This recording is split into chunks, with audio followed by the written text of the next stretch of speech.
If you do not continue to show improved results for your customers, they will drop your ass.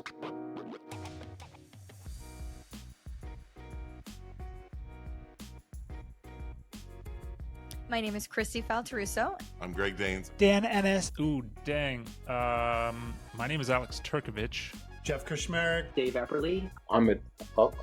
Rachel Provan. Hi, my name is Tino. This is the Lifetime Value Podcast. The destination for customer success content.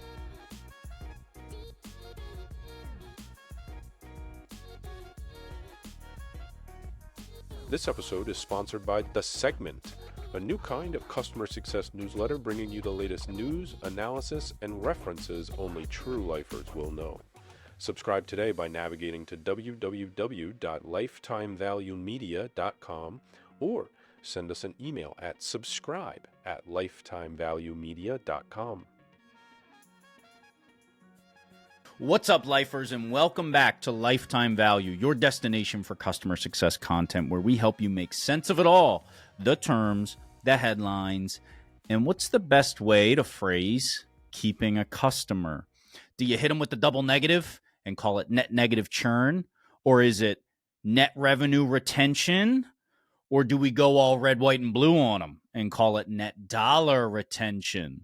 America. We've got a personality test that'll tell you which one matches you best. I'm your host, and I've got rice cooking in the microwave. My name's Dillon Young. Folks, what is it that customer success does? Are you tired of hearing that question yet? Because we've been debating it, dancing around the topic for a while now. Where did CS get its start? How do we explain it to laymen? What guardrails do we apply trying to tell folks what we don't do? I'm tired, guys. This debate was a lot of fun at first because tribalism. But at the end of the day, it's a fool's errand. We don't do this to sales, telling them they can't cold call because it's a BDR's job, an SDR's job, or not to demo because that's a sales engineer's job. It's well understood that a salesperson might need to do any of those things if a company is young or the team is lean, and so it should be for customer success. Okay, fine. So let's swim downstream a little bit and let's draw a little box around what it is we're after. What is our ultimate goal? And let's allow that to dictate whether an activity is worth our attention and our effort. So for our repeat listeners, you're going to remember that we dug into customer success's original purpose a few episodes ago and discovered that the department was and always has been about maximizing the revenue from your existing customer base. That sort of chunky and unwieldy definition can be further broken down into two main components: keeping those customers around, also known as retaining them, and then selling more to those customers, commonly referred to as expansion. In our next few episodes, we're going to tackle the first portion of that equation, retention. And you had to know that we'd cede our time to the man with a company named and aimed at it. I'm Greg Daines. I'm the CEO of ChurnRX. When I talked with Greg, here's how we kicked off our entire conversation. Let's keep it 30,000 feet. When it comes to customer success, when you hear the word retention, what does it make you think about? So retention is a fascinating thing because it's the essence of the business model, right? The whole idea of a subscription business model is it doesn't matter that you sold them or that they joined. Actually, virtually none of the money we make from customers happens because they joined. It happens because they stayed and bought more, right? And that's the fundamental essence of everything, which establishes something that I think is really quite important, which is that what I like to say is churn is the truth. The reality of your business, whatever that is, in terms of its ability to succeed as a subscription business or as a recurring revenue business, is expressed entirely as those two metrics: first, retention, and second, expansion. Perfect. So Greg essentially set the same stage I did, but he did so much more elegantly. However, I want to point out something Greg glossed over earlier in that clip, and that's the idea that virtually none of the money we make from customers happens because they joined. That's a spicy statement. until you break it down. According to approximately 1 billion articles, no, I will not cite any of them here because I guarantee every one of you has read at least one of those articles. Customer acquisition cost, also known as CAC, CAC, is defined as the expenses directly attributed to winning a customer's business. Think marketing and sales, and that can include salaries and commissions. Those expenses in a software as a service company range from about $440 to $1,290 for a customer worth exactly $1,000 annually. That's right.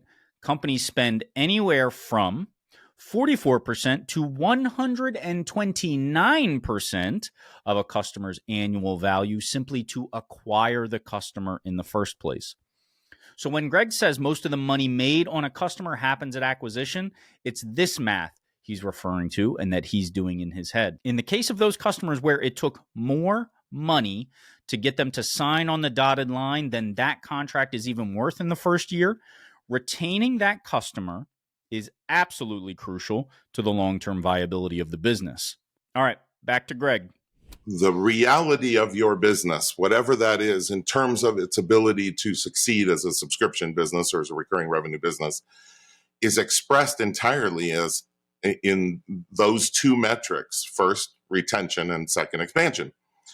And so I like to compare it to like the mall. You know, getting someone into the mall is not the win. Keeping them in the mall, all the money you make is how long they stay in the mall and how many things they buy. It's ironic in a way how much attention and energy we put on net new sales. Greg calls out the irony in the focus on net new sales, but I might modulate that just a bit because in most other business models, save for the subscription model, net new sales does wag the dog. And it does because the recurring sale is not automatic the way the subscription models is. In other words, there are a lot of folks out there who have adopted a new revenue model, that of subscription, but have not yet adopted a new strategy for optimizing the streams through which the lion's share of their revenue now flows, aka the concept of the existing customer base, those that are currently under contract, which in other models might be called the repeat customer base, because although the customer can repeatedly buy, they do not do so automatically, and therefore each purchase can be considered a discrete decision. Now, that is not to say that subscription revenue is an unending boulevard of green lights. We know that. The subscription makes the decision to continue using the product much easier, but it does not remove friction entirely. Here's Greg again on how, in this new and often more efficient revenue model, you should view a customer's decision to renew their subscription. If you just need one, right, you have to focus on retention because it has the expectation of growth and improvement built into it to a certain degree. So that's why I say churn is the truth. In that sense, retention represents the ultimate reality of how effective your company and your product are at producing customer results. At the start of that clip, Greg notes that retention trumps expansion efforts because avoiding churn allows you continued access to that customer. Therefore, more swings at the plate, another chance to generate more revenue from your customer, and increasing their lifetime value. Afterwards, he hits on perhaps a more prescient reason to pay very close attention to your revenue numbers when he describes what most companies have collectively agreed upon. Retention, also known as gross revenue retention, GRR, is perhaps the best way we have found for understanding how well your products or services are at serving their target market, aka in delivering the outcomes for which the customer bought your product or service in the first place. Yeah, that's a sort of duh statement, most people are going to say, but most of us are reaching this conclusion through a series of assumptions, while Greg, on the other hand, has quite a bit of data to back this up. What we have in our data is very clear, and this is a very consistent result, is that if you produce a good result for customers, they stay a lot longer than customers you don't produce a good result for. In fact, it's something like 6 times on average as long of a lifespan, 6 times the lifespan. It's the most predictive factor we've ever tested for customer lifespan, as contrasted to things we typically think matter, like satisfaction, which turns out to have absolutely no correlation to customer lifespan. Okay, so customer results are the thing, measurable customer results. Huge miss. not including that stat about satisfaction and its lack of influence in our episode about misconceptions. But I digress. But once you've produced those, what's next? And the answer is, if you never produce more, if customers, even if they're significant and valuable, if customers never have anything going up over time, those customers will still churn at a much higher rate, obviously, than those who do have it going up. It's a simple idea, but it's just really powerful. It's important to think about what the implications are. This statement from Greg is particularly interesting to me because it highlights what is, to me, a universal truth in life. James Clear writes in his award-winning best-selling book, you've all heard of it, Atomic Habits, quote, if you can get 1% better each day for 1 year, you'll end up 37 times better by the time you're done, end quote. Now, Mr. Clear's book is about forming habits. It's right there in the name, but the spirit remains. Consistent improvement, even if it's incremental, can lead to big results over time. And this belief is increasingly pervasive throughout our lives. Consistent improvement, perpetual movement up and to the right, it's a sort of virtue these days. And so it would appear that your customers and the powers that be feel the same way. Greg's research shows that if you do not continue to show improved results for your customers, they will drop your ass. Yeah, so maybe that's two duh statements in just a few minutes here, but how about this next one? Greg's research goes so far as to show how to package your product for the best retention results. Check this out. One thing we know, and our data is very clear on this, companies that don't have product expansion, tiers or modules or that kind of thing, do not have as high retention as those that do, all things equal. So companies that have, they're, for a while, and I would say for many people, this is still kind of a popular belief, is that, well, Vest is just the all-in contract where you get everything. One fee, you get everything. It's actually not the best, not from a retention standpoint. That's a new one, for me at least. And Greg mentions just that the popular belief has been, particularly in early stage companies where getting the sale is hard enough, why not give them everything? Give them massive value for one low price. Well, it turns out that strategy will neutralize that whole concept Greg was explaining earlier about the persistent pursuit of more, of better, and how that'll drive your retention rates up. If you give them the best from the jump, how will they continue to strive? How can you help them, advise them on ways to get better with your product if they already have the whole goddamn thing? So it becomes a delicate dance, and all the more reason to have an individual orchestrating it all, CSMs, helping customers to set goals, then reach them, then set more goals and reach those, selling a new module here and there to help get them to that next lofty milestone. And so as we begin to master both the design of our product to support this methodology, and we master the achievement of it overall, what then does success truly look like? What figures should we be achieving? Well, maybe you're not surprised. Greg's done the math on that as well. If your churn half-life is less than 36 months, that is, you lose half your customers from the time they join, you lose half of them in 36 months or less. If that's how fast you're losing customers, it starts to get hard to grow. Now, you can still grow, especially if you're selling fast, right? The shorter that is, at 24 months, it starts to be really hard to grow. At 12 months, it's basically impossible to grow. You're losing half your customers in the first year. Companies that have half-life that low. We do actually have a pretty good sense of how much churn you can handle before it holds you back. That's one problem. Now, the other problem is, when you heard that, did you raise your eyebrows a little bit?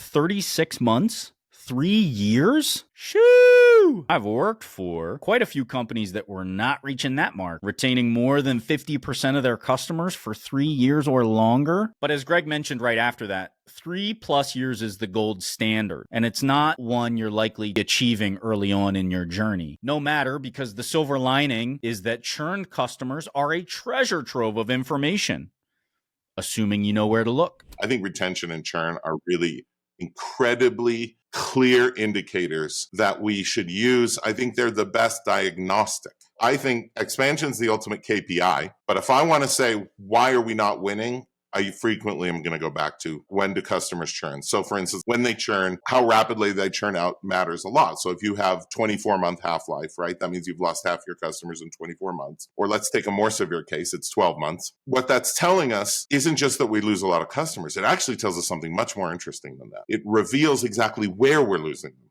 which in that case is quite early. We're losing them, most of them, in the first year. Because after that, it will slow down. Churn will slow down, right? What does that tell us?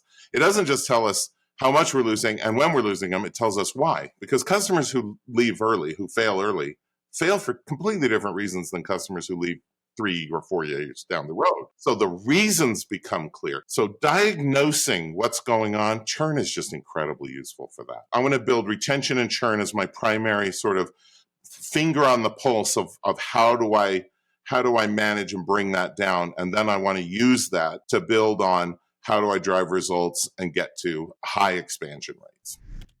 Now that Greg's put all these grand ideas and visions in our heads about how we can optimize our retention strategies, let's bring it back down to earth with a realization from our good friend, Dave Epperly. My name is David Epperly. I am the Senior Director of Customer Success. On the way in which churn is perceived and who is responsible for it. It surprised me, after being so deep in customer success for so long, that there were still these massive pockets out there where people just didn't quite get it, like glorified support. I think if you spend all your time on places like LinkedIn, you can come to the conclusion very quickly that everybody understands this stuff, and it's pretty much a given. But it can sound like an echo chamber because people keep repeating. You have to deliver value. You have to distinguish yourself very clearly from support in order to do that. You have to be very proactive because waiting till 30 days prior to renewal and asking, are you going to renew, is just not going to cut it. Like all of those things we kind of take for granted, but I have to realize, and I have realized lately, that there's probably 80% of the world out there that doesn't see the world that way at this point, and they're still learning, and we have to teach them that. That's funny, because we got this episode kicked off with a declaration about what CS is responsible for, despite all the little arguments we have about our day-to-day. And here Dave is to tell me that sometimes that responsibility isn't well understood or even well advertised. Well, damn. So maybe let's end things here, and with a bit of a challenge. Challenge yourself to truly understand the world from your counterpart's eyes. Try your hardest to discover what they know and what they don't know before you dive in deep with them. Because a lack of knowledge on their part doesn't change what we do, but it'll sure as hell change how we do it or how hard it is. As Greg said, churn is the truth.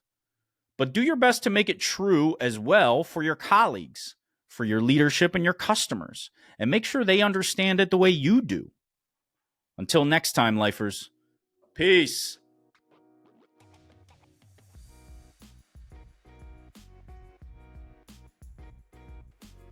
This episode is sponsored by The Segment, a new kind of customer success newsletter bringing you the latest news, analysis, and references only true lifers will know. Subscribe today by navigating to www.lifetimevaluemedia.com or send us an email at subscribe@lifetimevaluemedia.com. You've been listening to Lifetime Value, the destination for customer success professionals. If you like what you've heard, please rate our show and subscribe wherever you find your content. Please note that the views expressed in these conversations are attributed only to those individuals on this recording and do not necessarily reflect the views and opinions of their respective employers. For all inquiries, please reach out via email to Dillon at lifetimevaluemedia.com. Find us on YouTube at Lifetime Value, and find us on the socials at Lifetime Value Podcast. Until next time. Hey folks, it's Dillon here. Thank you for tuning in, as always. Now, I've got a favor to ask of you. If you've made it this far, hopefully it means you like what we're doing with our program. So I'm asking you to please give this a like and a follow or a subscribe, and leave a comment too. Your likes and your follows and your subscriptions, they allow us to keep doing what we're doing and reach a larger audience. Your comments help us make sure that we're making the best content for you. Best of all, it's free besides a few moments of your time. Thank you again for following along, and we'll see you next time.